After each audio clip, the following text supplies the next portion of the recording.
This is Comic Picks by the Glick. Hey, I'm your host, Jason Glick. Hey, Jason Glick. How are you doing? I'm doing good, John. And what's going on tonight? Oh, yeah, tonight is a series that I've had kicking on the back burner for a while now because I've read this series regularly and it's like I've got some opinions on it. In fact, it even had a anime adaptation early this year that was well received enough to be getting another season as it goes. It's like as it goes on. It's like maybe we'll be seeing it in 2022, or maybe it's like there's like some stuff that's gonna be needs to be worked out, and it will be debuting later in the year. But at the same time, though, it's like this is a series that like I have read. Also, my buddy Steve has read. Hey, Steve, how's it going, man? Oh, it's going just well. Yeah, glad you could come back for us because I know we've both read this series and we've both got opinions on it, right? Yeah, that's putting it lightly. Yeah. Mm-hmm. Yeah, because this series is To Your Eternity. It comes from the mangaka Yoshitoki Oima, who is no stranger to this podcast. Cause, we've done like a series one podcast about his series. Let's see, what was it like A Silent Voice, which I had opinions about, and it was interesting. It's like I think that this that 7-volume series had some good parts, had some bad parts. Maybe but it was interesting to talk about. Nevertheless, To Your Eternity is a 12-volume series that basically looks to tackle some big topics about the life universe and everything.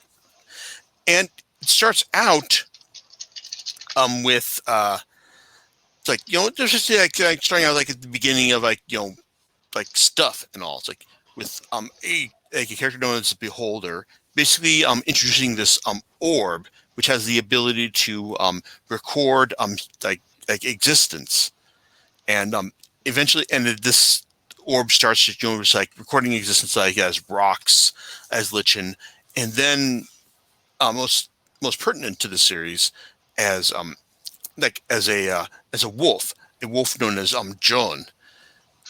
And that's kind of and this is the first part of the series, because this 12-volume series has 5 major arcs to it. But the first major arc to it, the first story, it's basically it's pilot episode, basically has has this orb adopting the identity of Joan, the wolf, who is basically a companion to this boy. And this boy has he's someone who was who was living his own existence, but was basically abandoned by his human companions. It's and they were figuring out okay, we can we're gonna go off and go to paradise. It's or not paradise, but just go to a better world. And this boy is going to just manage things in this village that he was left to oversee. It's with the old people and the young people, and basically the people who couldn't make the journey with them. So this first chapter is all about the wolf observing the boy and just figuring out just what makes humanity tick. And for this first volume, it's kind of like this boy. It's he's just saying, hey, I know these people left. It's and they're doing their thing, but it's I've lived my life in this this one village, and we're going to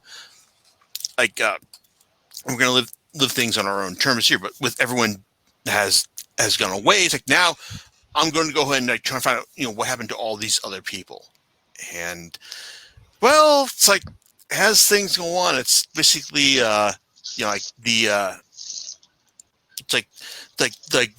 wolf observing the boy, just figuring out trying to figure out what happened to all these other people as they moved on to this new area. And well, thing is, like as we find out, it's like the like this optimism the boy has is less about just he's not your typical shonen protagonist really, because this is not a shonen series. This is like the boy figuring out that oh, this is what actually happened, and now I have to deal with things. And what I think makes this chapter really really great is that once the boy realizes what's going on, now this orb who has taken the form of his of his wolf John, it's has to decide what do I want to do with things after that. And I think that the result right there is honestly kind of magical and inspirational. And if I'm being completely honest, this is kind of like the best part of the series, because there's good stuff from the series here on out, but at the same time, I don't know, it's just seeing what the characters here have to reason in order to go on. It's it takes a lot. It takes a lot of guts. And I think that it's pretty impressive. Even it's just it's really kind of dark as well. So this is the initial start of the series. Steve, any thoughts about how this initial chapter? So a little more. I feel like a little more exposition is in order. So it sets the scene of a post-apocalyptic world, right? Our nameless protagonist, this nameless male, the boy. The boy, let's call it, the boy is a lone survivor in a village made up of discarded husks of wooden boats. All right, yes. He's living on a frozen tundra. So without words, without some narrator droning at you, you can tell that he's a sole survivor. Everyone else has died. And he's not living in a resource-rich place, and it's understandable why everyone tried to find something better. And when he sets out to also find out what happened to them, because he feels like he wants to find out what became of them. He finds that they failed; they're all dead. He suffers mortal injuries on the journey, and he kicks it. I think it establishes the entity. Well, should we just call it Fushi as it's referred to later? Yeah. All right. It establishes Fushi, this the entity introduced by the Beholder, as an incomplete growing entity who takes on the forms of dying and dead entities. It's he's basically here to obtain information, basically learn about this world that he's been thrust into. Yeah. So this first chapter is just it looks like this story is going to be about this kid, and at the end of it he kicks it, and Fushi takes his form, and I think it sets a really strong it sends a really strong message about how in this story life is transient at best. People are gonna regularly, go in and out of this plot because they're gonna fucking die, and it sends a strong message. It doesn't have heavy-handed. I think it does have, the anime has appropriate music at points, but it doesn't have a heavy-handed narrator or anything blabbing at you about how important these scenes are. I feel like it does a good job of capturing how capturing the death of a child in the middle of nowhere, and hey, that sucks, but that's life or death, and both, right? Yeah, I think it's strong. Yeah, it's what you're saying is the the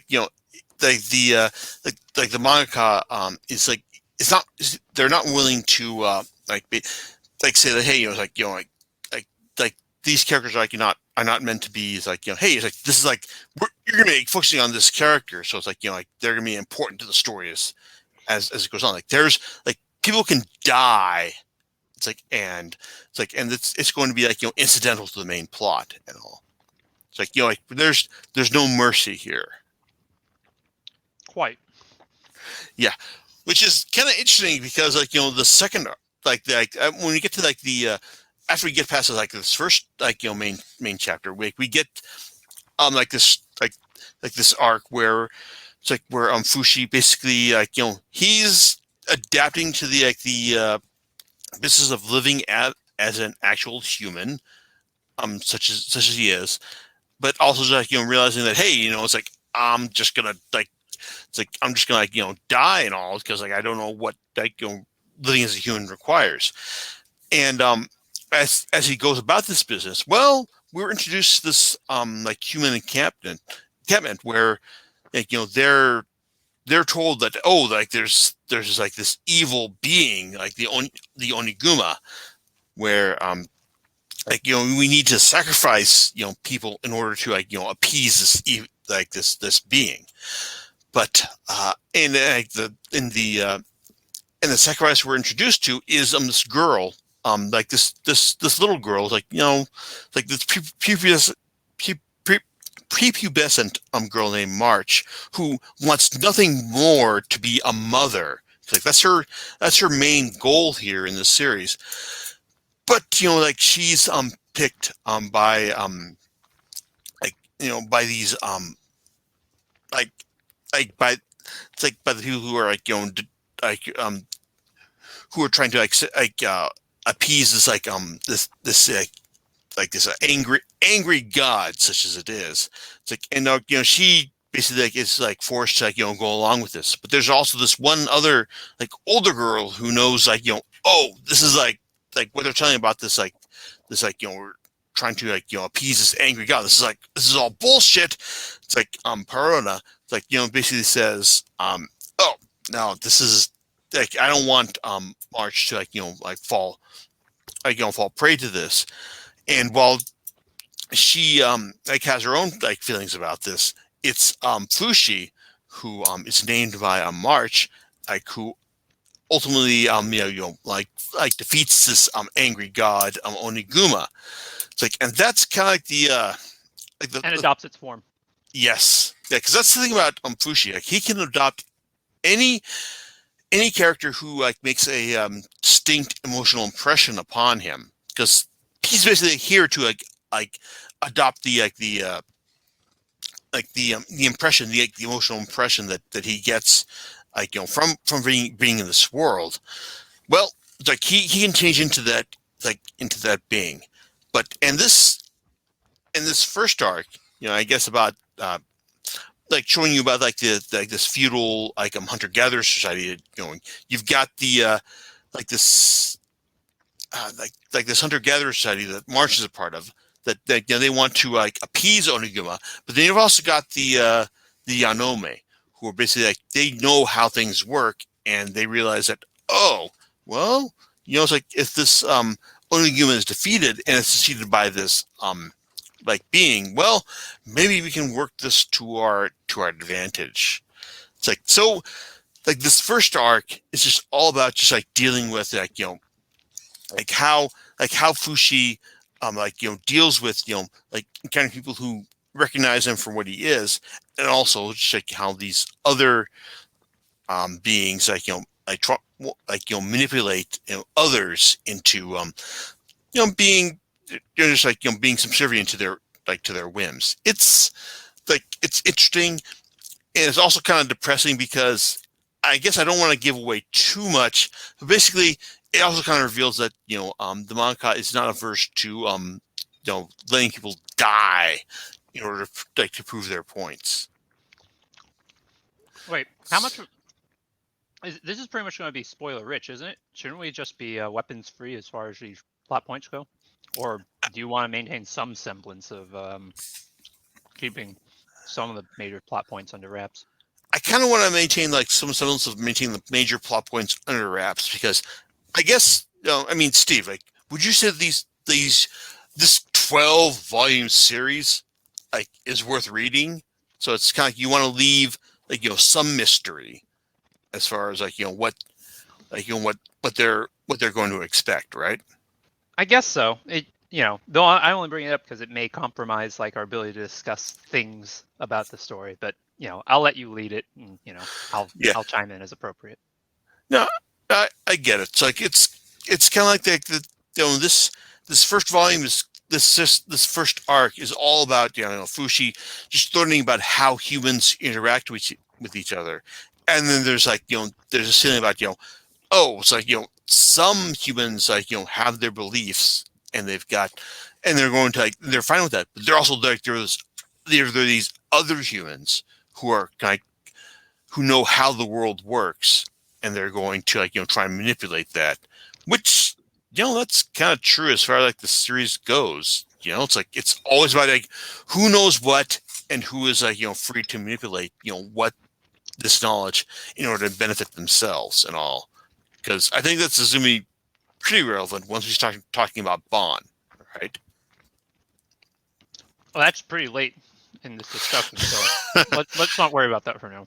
Yeah, but I think that this first arc about introducing the Yanome culture, and also just March, who is wants to be a mother, Parone, who wants to protect March, and Hayase, who just realizes that it's like Fushi is I want to I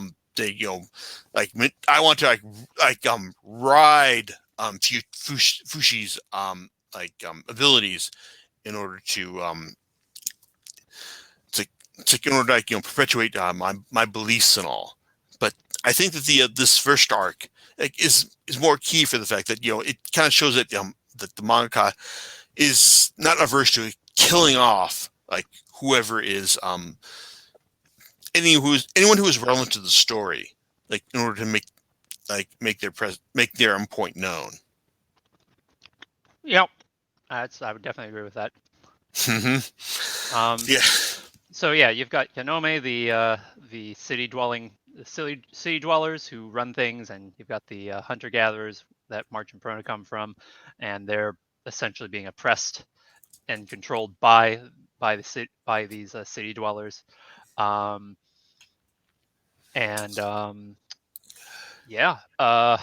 guess I can't really say too much more about it, other than this chapter, this arc makes it clear that in this world there's an afterlife of sorts, and at the end of the volume, I believe Fushi. Oh, I don't believe we explained the name's origin. It's short for Fushimi, which is immortal in Japanese, I believe.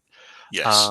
So that's why I guess we can call him he for now. Technically, it's an it, but it takes on various forms and genders throughout the story. So, but for now, I guess we'll just call it he.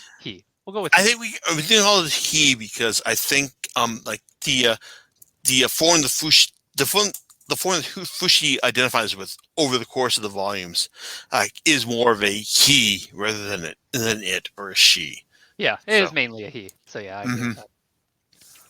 Yeah, and so after Fushi moves on from this from this storyline, it's we get years pass. It's it's something happened because not only do we find out that that Fushi is able to adopt multiple personas, basically based on who he's encountered, who has made a distinct emotional impression upon him over the years, but also there's actually a negative an opposing force as well, and that would be the knockers.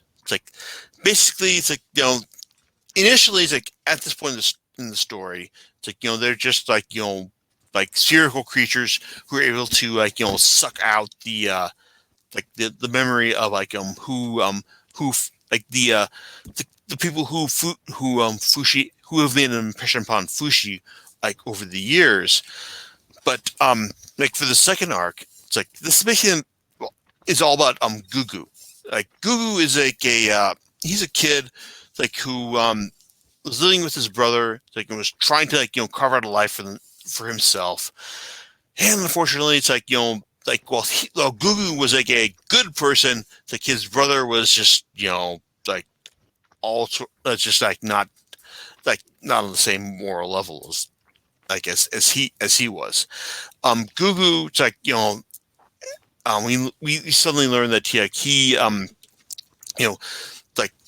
sacrificed his I guess like 100 good looks in order to save this one girl he liked, right, from being crushed by some by some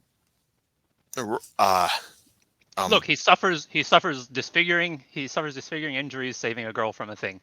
He doesn't know who he is, and he's revived, but he wears a mask to cover his horrific injuries. Yeah, and that's also like the mask that that Fushi like adopts when he meets Gugu. It's like, and when they realize that, hey, it's like this is like this second arc is all about like Fushi recognizing that, hey, it's like who you are. It's like on the outside, it's not like representative of who you are on the inside. It's like he finds family. Yeah, like it's like on one hand, it's like this is another like solid arc as Fushi realizes that it's like that he's got friends friends to work with, and that they may not represent to like what they are. It's like on the outside, like as they are on the inside. It's like it's good. It's like, and it's also like like develops a lot about how like Gugu he wants to like be like a girlfriend to like Rian, like the high class girl, like who he got disfigured as part of saving. But as things turn out, it's like, well, it's like the knockers, it's like the the beings that are like opposed to like what Fushi is doing in terms of like like adopting all this like knowledge about what life is like. Well, like there's all sorts of like like this is like fighting against them. It's also just getting what it's like what the when the knockers like take out, because the knockers have the ability to like suck out what it's like what Fushi's like Fushi's knowledge of like people he's adopted. It's like, and like they've like, and they just like go from there, like go from that as well. But it's, I don't know, it's what am I saying here? It's good because like this arc kind of like shows you what like what friendship is like for Gugu, and for Fushi. I mean, it's like he's like he understands, like he finally understands like what communication is like. It's like, and he's got, and he like wants to work with Gugu in terms of like getting him to like be Rian's like like best friend and all. It's like, or like Rian's girlfriend, Rian's boyfriend. God damn it. So that's what it's like, and it's and there's like a certain amount of tragedy is here as well, because on one hand it's like it's not we're trying to avoid spoilers here, dude. Yeah, it's like I know what you're saying. It's like I'm just failing here, but it's, look, wherever Fushi goes, the knockers follow and tragedy results. This is going to be a common theme throughout the remainder of the 12 volumes of this story. Mm-hmm. Yeah, it's like, and I think that for this arc, it's like like it's like we understand like like Fushi realizes like what is necessary in order to like like perpetuate life.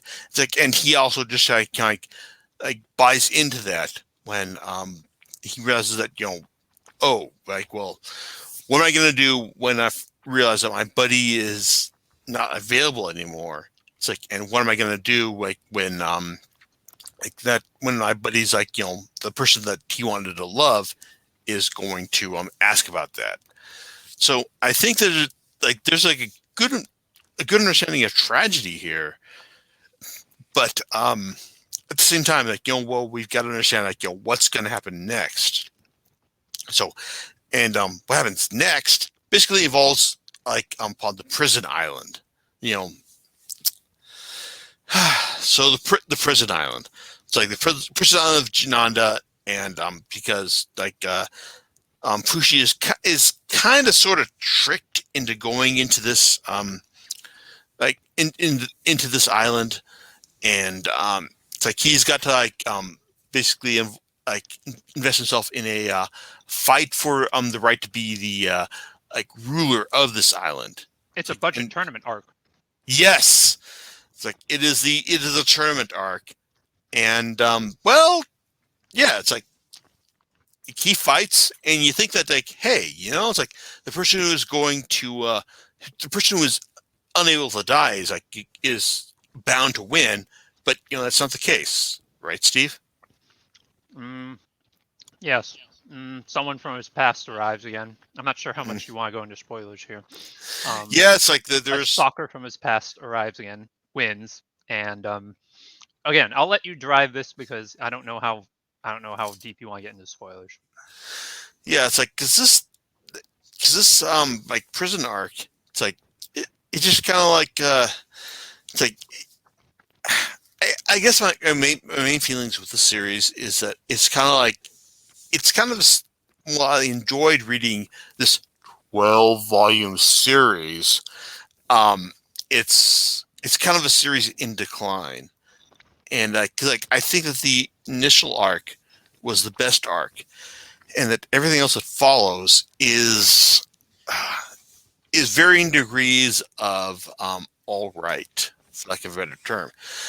And this prison island arc, for lack of a better term, it seems like it's going in one direction, but then you realize that like one of the people who like who has ideals about like how Fushi's Fushi's motivation should be directed. Well, she's got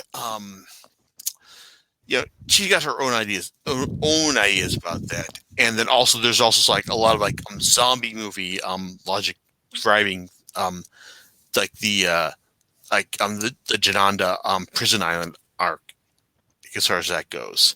It's like it's all right, but it also just kind of like delivers a lot of like business as usual. It's just like, oh, people are gonna die. Like Fushi is going to be like depressed about this. It's like, and I can understand like why Fushi would be like driven to like go on to like an island like arc. Sorry, an island like, and just like, oh, I'm not gonna like I don't want to be like involved in like humanity's like business about this.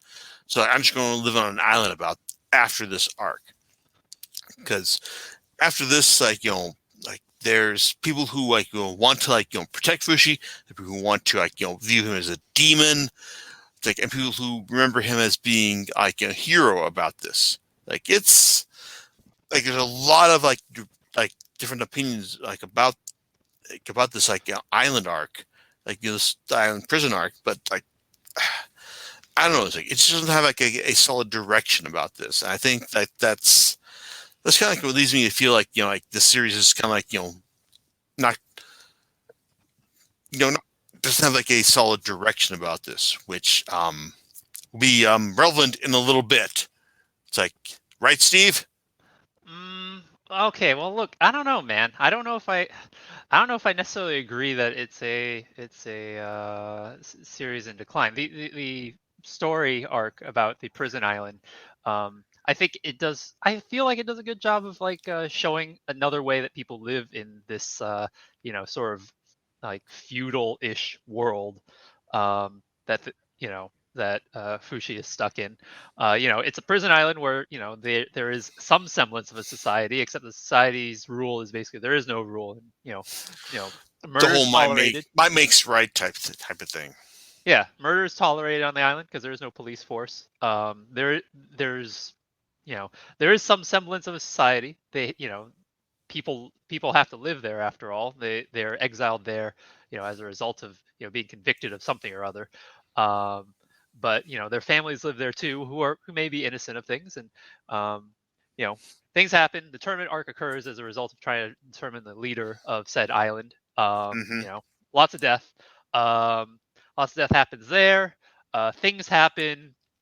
Knockers follow. Bad things happen. Air quotes here. Bad things happen, and Fushi gets depressed. And as Jason mentioned, he says, "All right, enough of this. I've everywhere I go, people die, and I don't want to be involved. I don't want to hurt anymore. So I'm just gonna go chill out somewhere by myself where I can't hurt anyone, and no one can hurt me."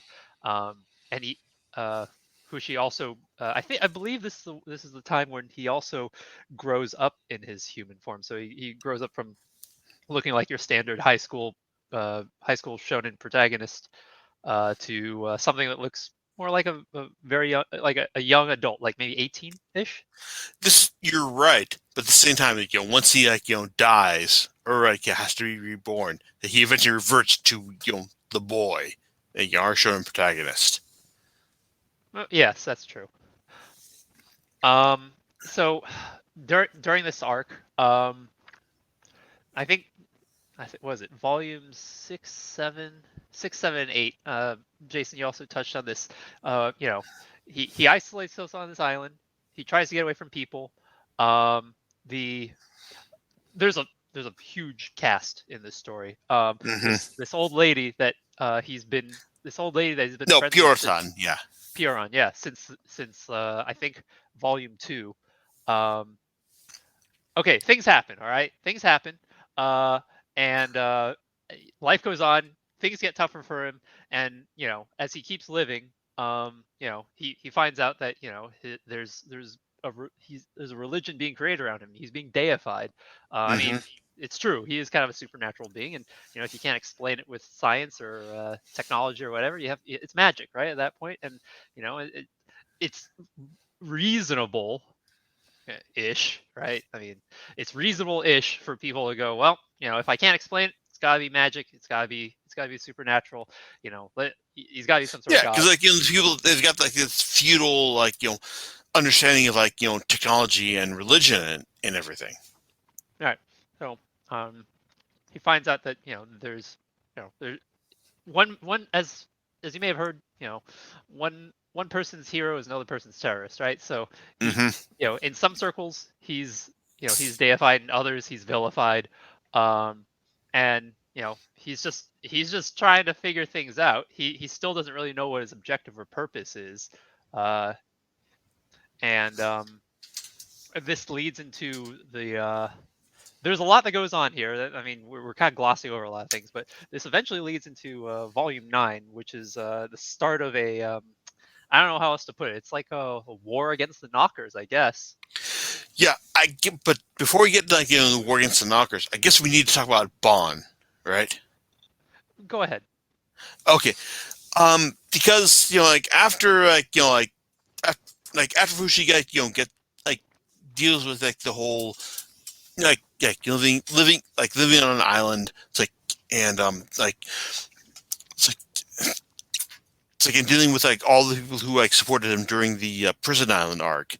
Well, there's this one character, Bon, who realizes that it's that hey, I am he's basically a the member of a royal family, and in fact his name is full name is Bonchien Nicolai Le Tasty Peach Urialis, and he is strenuously wacky in a way that that the series hasn't managed beforehand, because he's basically he realizes I want to be king of my kingdom, but his dad was oh your son your your brother is like, is like is like is like friendly to like all the the other members of the like like of like of the of the kingdom. It's like, and like your daughter and your sister is like, it's like, is like a friendly, it's like in the same way as well. But Bon is like, just like kind of strenuously wacky in the way that like, oh my god, it's like, it's like I guess if we had been talking about him 10 years ago, we would have said like he's fabulous. It's like, and it's like, just like annoying and like kind of frustrating in that kind of sense. But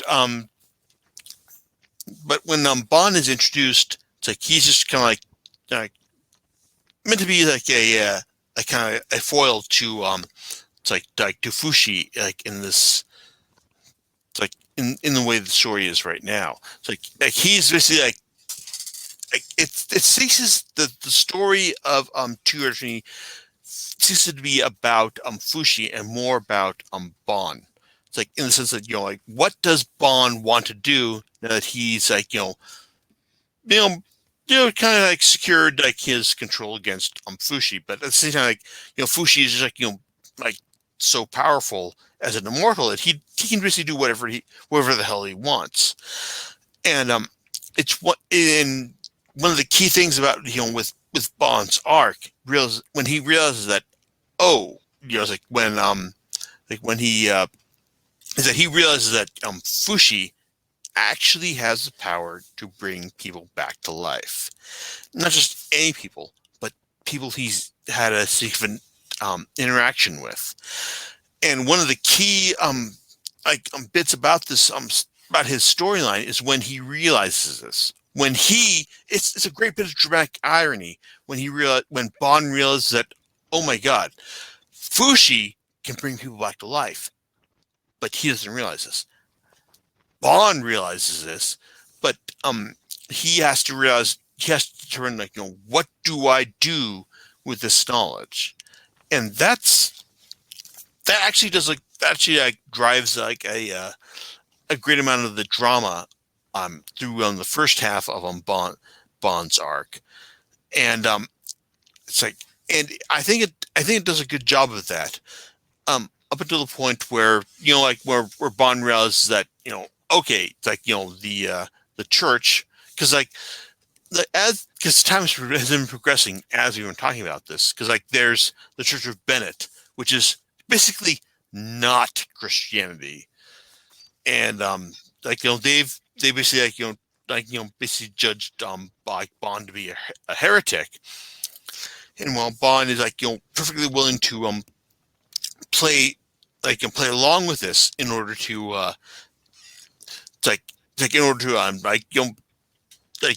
to deflect in like major heresy as far as like Fushi is concerned.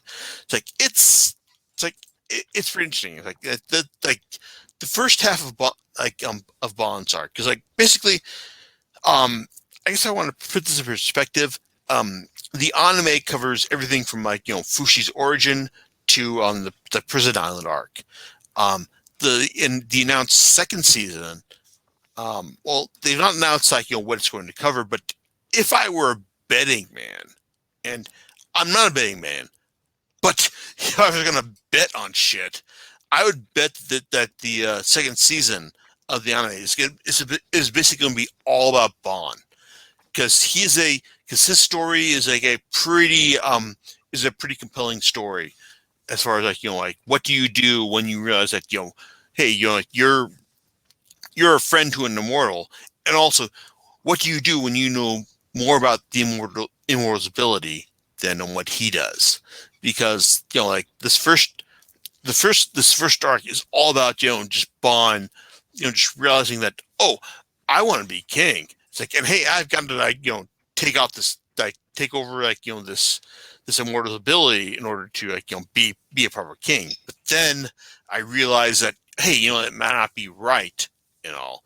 It's like I'm going to just be like say it's like say what this immortal is capable of, and that's in order to deflect what he's actually able to do, and then when the actual immortal people, like the immortals, when the knockers come, like I know what I can tell him what is he's able to do. Like, am I making sense, Steve? Because I value your opinion on this. It's like I need you to keep me in line and all. Yeah, I feel like this part of the story is pretty good because it starts out with Bond being a typical stuck-up royal. He looks like a fop. He acts like one. He mostly is one for a while. He's fabulous. He sure is. But as you said, as time goes on, as he gets to know Fushi, understands its powers better, he starts maturing and starts adopting the perspective that he has to, first he wants to monopolize that power, but later he comes around to understanding that he has to guide and shepherd this power instead, right? He has this responsibility to do something responsible with it. Yeah, he knows more about Fushi's power than Fushi actually does. So, yeah, I feel like if I would agree that if they had to do a story about this, it would be about this would be a story about Bond and him growing up as a result of his interactions with Fushi. Yeah, it's like I think that's right because the first with Bond's initial arc, it's all about him just learning to be a bit more of a decent person as far as this goes, and then the second half of this arc is him just dealing with what he knows about Fushi's abilities and deploying that as far as what happens when the knockers declare war, because while the knockers we know a little bit about what they want because there's one of their one of their leaders,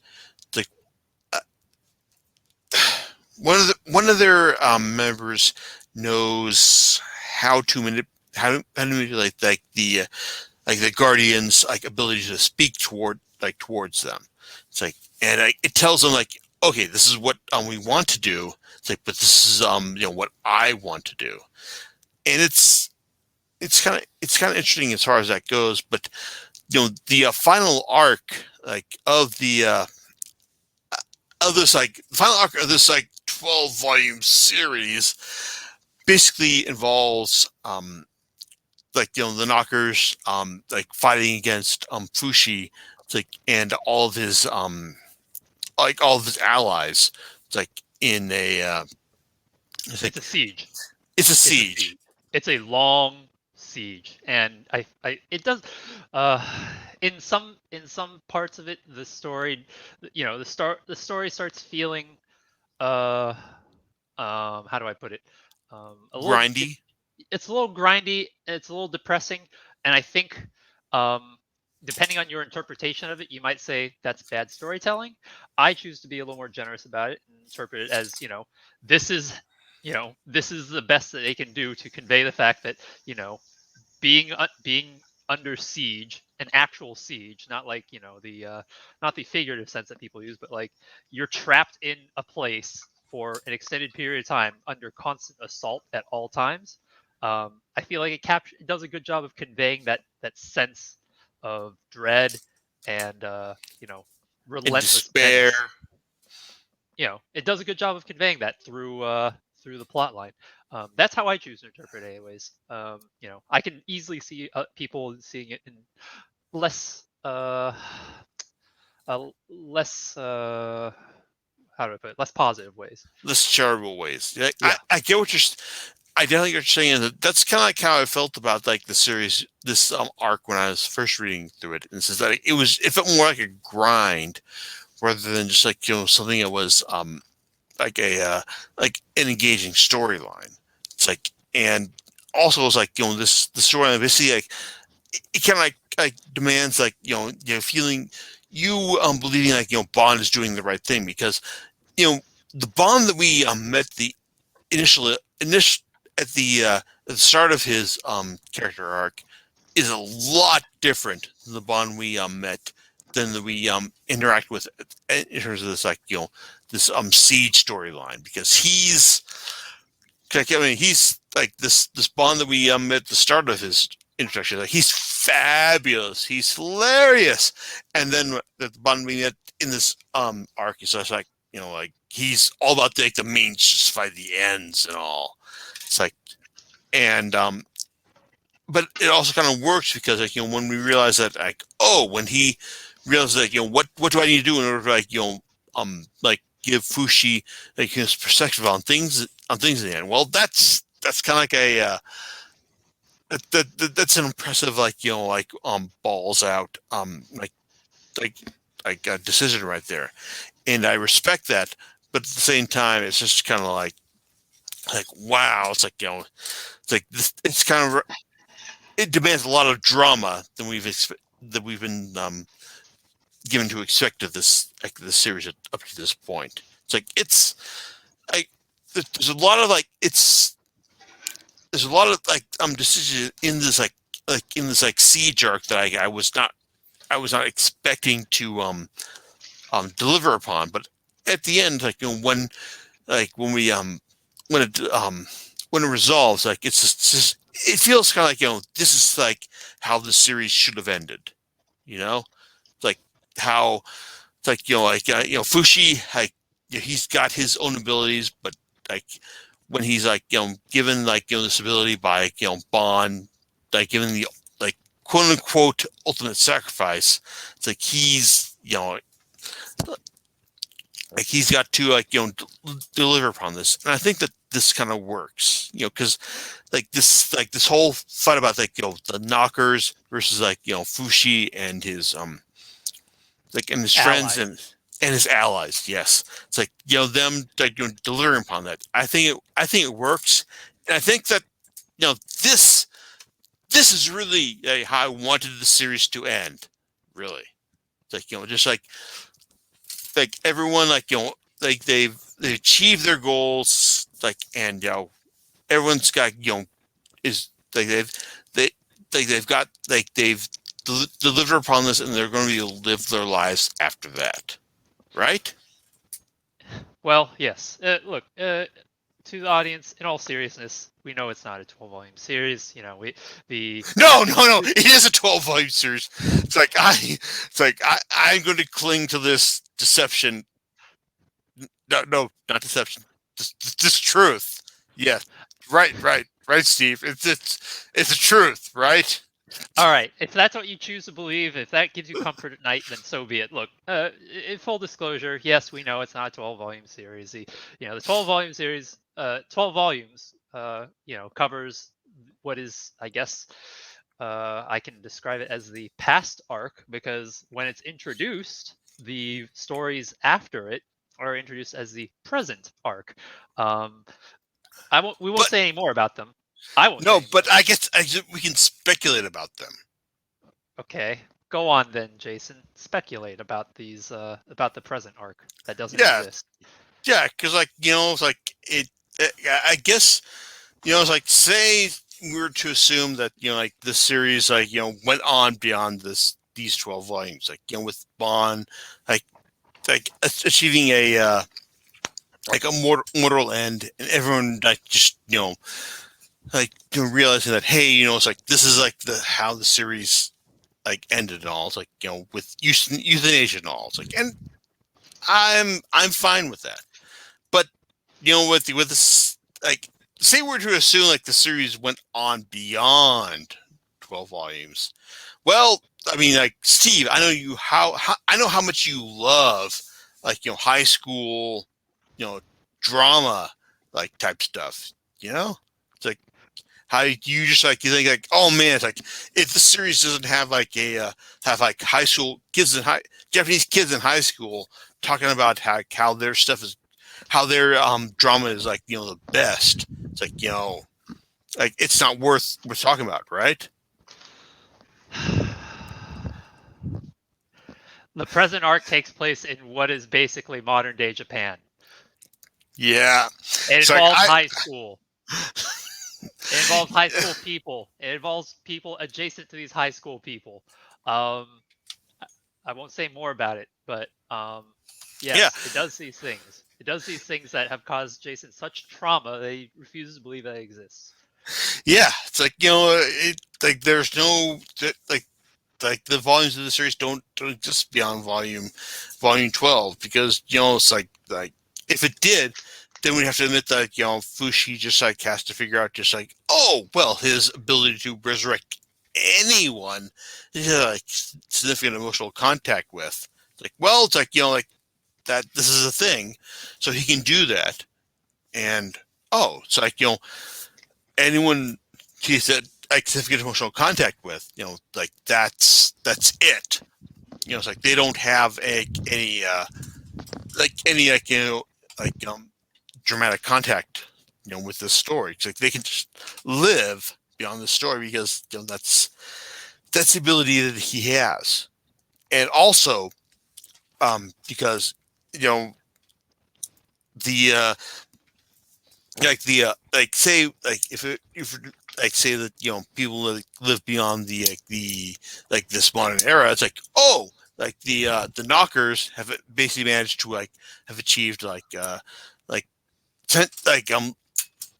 sentience, like beyond this beyond the story as well, because hey, they can like they figured out how to like how to live like you beyond, even though like Fushi has like he ostensibly defeated them, but no, like they've actually managed to like live beyond that as well. Oh, and the fact that like hypothetically speaking that like say if like one new character had managed to like live in this like new era and just like realize that hey like I love little sister characters. And it's like, oh, and like my little sister character had like decided that she didn't want to live in this like in this modern era because of reasons, and the knockers decided to like, take over this character because like she didn't want to live in this, and like, oh, like she is going to like just like whip this new character because like he likes to be like whipping like shibari Japanese bondage style character stuff.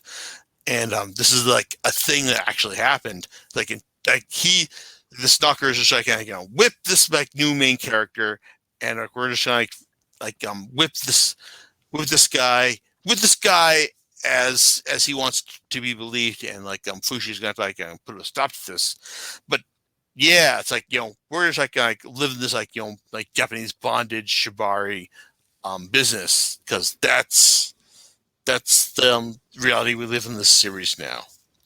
Right, Look, I Steve? get it. Look, I get it. You don't like this arc, all right, man. I get it. All right, I get it. It's fine. All right, it's fine. I understand. We can drop it at this point. All right.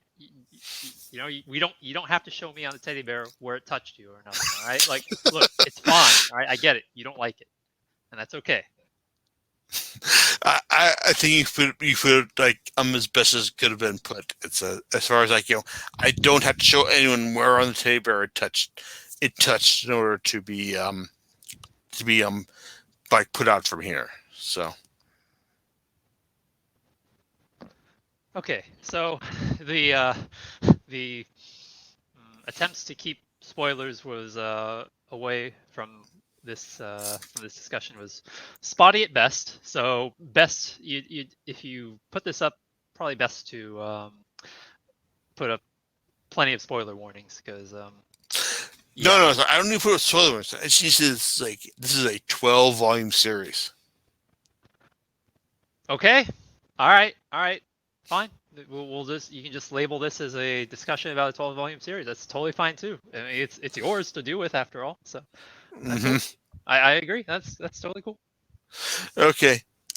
Yes, this is a 12-volume series. I think these 12 volumes, I think that they may be like somewhat uneven, but I think that in the end, like I think that volumes 1 through 12, like to Your Eternity, are ultimately entertaining, like, and worth reading. Like, Steve, your thoughts? Yeah, this is regardless of Jason's thoughts on the hypothetical volumes that occur after the 12. Well, I mean, it's like, do you want to say anything about any like hypothetical thoughts on like what what volume 13 and on would incur? No, no. I would like to keep the focus of our discussion on the 12 that we were talking about, and we'll leave it up to the listener to do their due diligence as to whether or not they want to keep reading after the first 12. I would regardless of our thoughts about the positives and negatives about the first 12 volumes, I think it's worth a read. It's a large ensemble cast. The art's good. It's the definitely quality- different from what you'd expect from most anime series as far as like things go these days. It's quite different. I mean, the anime adaptation I think is good. The manga is good. It'll make you feel things, maybe, depending on your mileage may vary on that. It's not afraid to just murder people off as necessary to advance the plot, which I think that in itself is worthy of merit, because Agreed. Yes. most of the time, a character has to live so that they can make merchandise out of it or something. With notable exceptions such as who's that chick from Madoka Magica? She gets off in the third episode. With exceptions like that, most of the time you gotta keep your characters alive, right? And here, there's I feel like it adds to the tension of reading the story, because you just never know who's gonna kick the bucket. Exactly. I mean, like, how many series can you say like that is a positive attribute about? Sorry, say that again. How many series can you say that is a positive attribute about? Not many. Not many series are totally okay with just murdering the shit out of people just cause. Yeah. So it's like, I think for that alone, it's like, in terms of like saying like who can you say is going to be like die as part of like the series To Your Eternity. Like, that is a different positive about. It's like I gotta admit, it's like, maybe I am still reading about this series after volume 12, but no, I'm not saying like this is like there are volumes after volume 12, really, but like this is the series is like, it's like I'm invested in this series, so that is something I definitely like want to say is positive about that. John, it's like, you got any thoughts about this, or am I just like rambling at this point? No, I don't have any thoughts about this in particular. Oh, sounds interesting. These 12 volumes. It's worth a read. If Crunchyroll ever gets around to fixing their service, it's available through Crunchyroll if you happen to have them. Yeah, that's right. You were reading this on Crunchyroll, right, Steve? Yep. Okay. Yeah. So, Steve, I guess we've established our thoughts on like the series about like these 12 volumes of this series. But do you have any thoughts on this, on any other series that people should be reading? Because like, I know like when the series like jumped into like the present day, it's like, because like I know that's you love series that are set in like in Japanese high school in present day and all,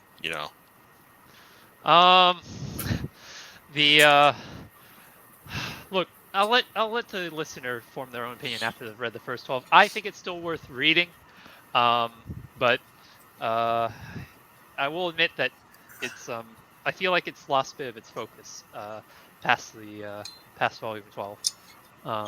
But that's all I'll say about that. Okay, this is fair, and thank you, Steve, for joining us on this thought. Because like, I value your opinion, and like It's great to hear you talk about series that you actually like, as opposed to like, stuff that we've talked about in the past that you've actually hated. Hey, I like talking about things that we hate too. It's just it's easy to bash, and we have a good time just like trashing on them. It's fine. Indeed, sir. There you go. Again, thank you, Steve, for joining us on this. Of course. All right. And thanks everyone for listening, and we'll talk to you next time on Comic Picks by the Blink. All right, laters, everyone. Good night.